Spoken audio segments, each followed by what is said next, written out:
Hello and welcome to another episode of It Came From the Page. And today it's going to be a little bit of a more low-key episode where I'm just going to kind of be chatting about books that I've been reading and just kind of having kind of a more low-key thing.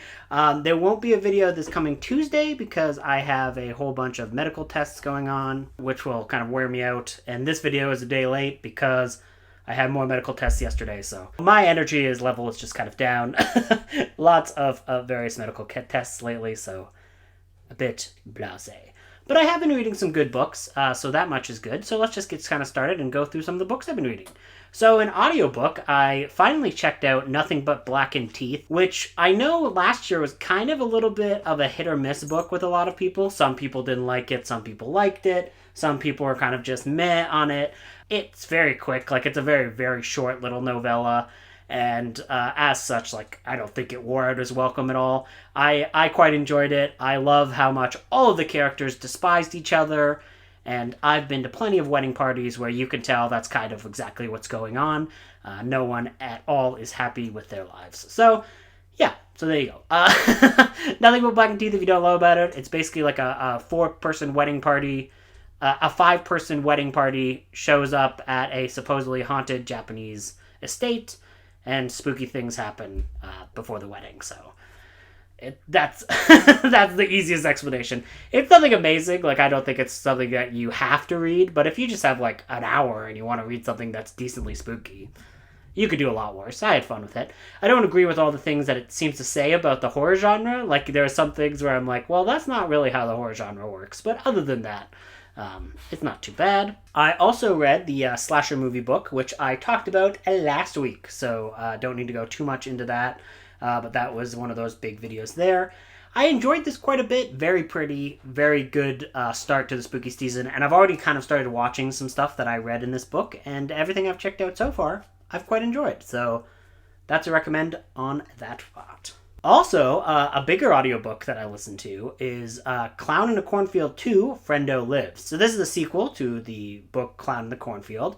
And I like Clown in the Cornfield, but I like Clown in the Cornfield once the shift happens, because there's kind of a shift in the midway point of that book where I think everything kind of gets a little bit more interesting, and also all of the characters kind of get to a more interesting point in their own development. So I think as a whole, I preferred this book to the original. I quite like this sequel, mainly because, you get all these characters that survived last time and that you enjoyed, and you get them at a very interesting point in their development. It starts out very much kind of akin to a Scream 2, and then it kind of shifts a little bit. And it's kind of trying to talk about things like mob violence, mob mentality, stuff like that, and how things can get kind of just out of hand with misinformation and things like that. Now, I know that sounds, immediately when I say that, it sounds pretty bad, but I think that Adam Caesar does a really, really smart dissection of it, where it doesn't get in the way of its horror. I obviously agree that both of those are a huge problem right now, misinformation and mob mentality are huge problems in society. I just noticed that when certain horror franchises, Halloween Kills, try to tackle it, they do it really sloppily, and they don't really say anything of note. And I think Adam Caesar does a great job with Clown in the Cornfield 2, where he kind of addresses all of those topics in a very unique and interesting way, and I was pretty thrilled throughout the book. So if you liked, or if you were even kind of meh on the first book, I would definitely recommend this one, as I think it is the superior book, and is quite spectacular. One of the most thematic ones, for me at least, I read Sherlock Holmes and the Servants of Hell by Paul Kane, and if you can't guess, I am quite a big fan of the horror series Hellraiser, which, of course, in book form is The Hellbound Heart and The Scarlet Gospels, both by Clive Barker. But there have been a few other additional books that have been made and released, and this is one of them. So Sherlock Holmes and the Servants of Hell crosses over Sherlock Holmes and the Cenobites, and this was a pretty great book. I had a lot of fun with this book, and I thought it really did its Sherlock Holmes stuff well, and it did its Hellraiser stuff well. The last act goes places that you'll either be on board for or you won't. I don't really want to talk about that too much, as it's kind of a surprise, everything that kind of happens in the last act. But for the first majority of the book, it's like a Sherlock Holmes case with that extra level of like Hellraiser grittiness and horrifying real world connotations about what's been going on and the mystery of the Lament configuration and what all is going on. This takes place very much in that realm of Sherlock Holmes stories after Reichenbach Falls. Reichenbach Falls being after that is a big portion of this book and is very important to where it puts Sherlock Holmes in this particular story. I have not actually read a lot of Sherlock Holmes. I don't know if I've read actually any of Conan Doyle Sherlock Holmes. I've actually read quite a few Sherlock Holmes pastiches, so I really do need to get back to read those original Holmesian tales. But I thought, for a crossover that doesn't sound like it would work at all, I thought it worked pretty well. And this book, it's very interesting because I would say that this is actually more of a movie tie-in book than a prequel to The Hellbound Heart. Hellraiser is very kind of messy in that scenario. There even a novella that was supposedly bridging Hellbound Heart and Scarlet Gospels, but when it talks about its characters, it's clearly talking about Hellraiser the movie, because there are little differences here and there as to what character relationships are and everything like that. And this one obviously doesn't feature any of the characters from Hellbound Heart or Hellraiser. Even the Cenobites are like a different cadre of Cenobites than what we see in the future. But everything kind of like echoes it. And there are echoes of both Hellraisers 1, 2, and 3. And the movies. Hellraiser 1, 2, and 3, the movies. And there is an echo of what happens with Frank and Julia Cotton in that original Hellraiser movie.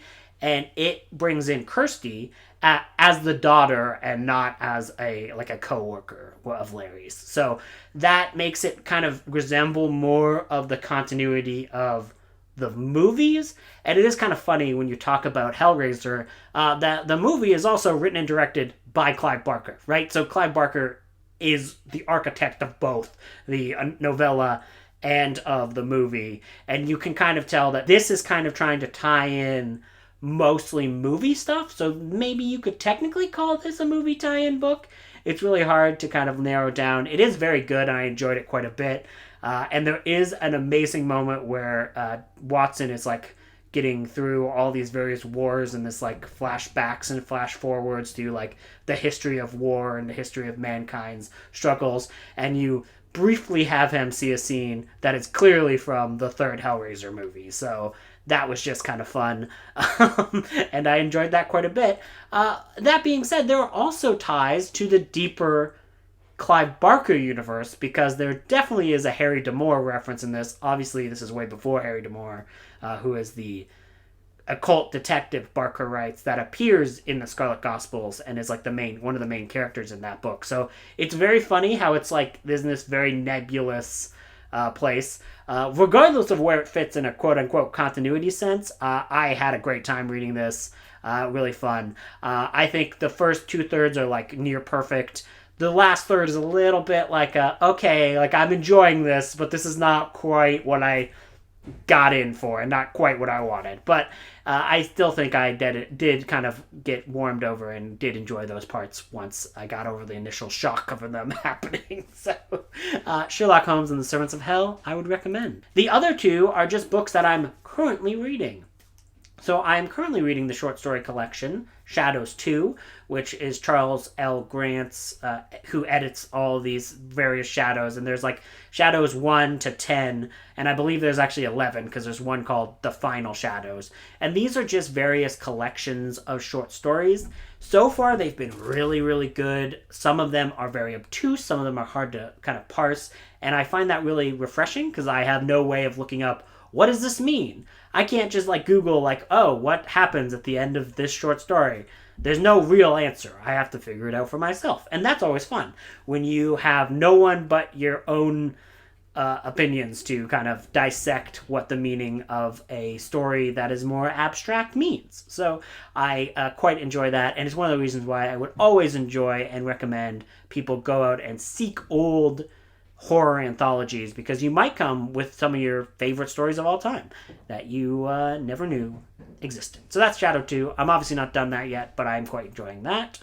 And the other book, which I am just about done, I will probably finish that today, is Bloodworm by John Halkin.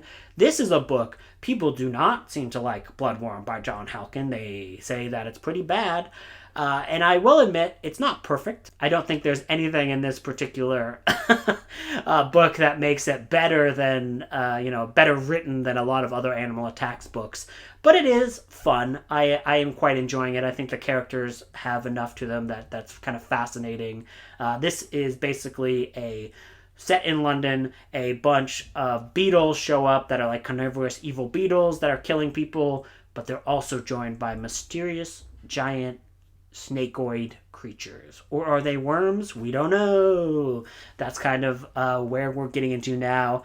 There are a few, I would say, that you can definitely see some grammar and editing mistakes in this book a little bit, but I think as a whole, I think it is pretty entertaining so far. And it does seem, so there's a lot of a comparison in my brain just being made to Rats as I read this, with James Herbert's Rats.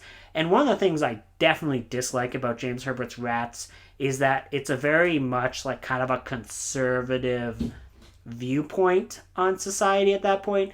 I would just equate it to James Herbert seems kind of young when he wrote that story and wrote that book. So a lot of the politics in there are a bit iffy, and there's like some racist stuff in the original Rats books. It's like very minor, but it's just there and it just kind of irks you a little bit.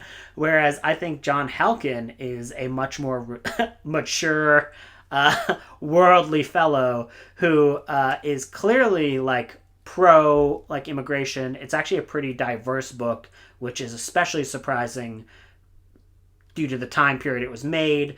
There is a lot of characters that just kind of incidental characters that show up who are of Sikh descent, who are of Indian descent. He works for a lot of the main character is dealing with a lot of powerful women. So there's a lot of women in places of authority, including his boss, which is from Hong Kong. And it's just like this very it just feels like they're painting like an accurate version of what it would have actually looked like to live in this time period, because at least in my experience, and I come from a Canadian background, but when I go out into the world, I'm not just seeing like a bunch of boring ass white folks, right? Like it's at least my area is very diverse, and I see people from all walks of life and all races and creeds and stuff like that. And you find that a lot of times, a lot of books just don't even bother to address that fact that we live in a much more multicultural world than books of this ilk normally present. And I just think it is enjoyable to read a book that's not great, right? Like I don't think Bloodworm by John Halkin is going to top anything over a 3-star read, but it is it dates well. Like I think it dates well. It was written in 1987, and I can read it now and not cringe every 5 seconds like I do with some books that I read for this channel. So, yeah, I would love to know what you guys are reading. Again, sorry this is late. Sorry that's not a more expansive, exciting episode. This is just me kind of chatting about some books that I'm reading. Hope you guys are having a good day. I will see you next Friday, because it will take me a little bit to recover from all of the medical tests. So have a good day. Goodbye.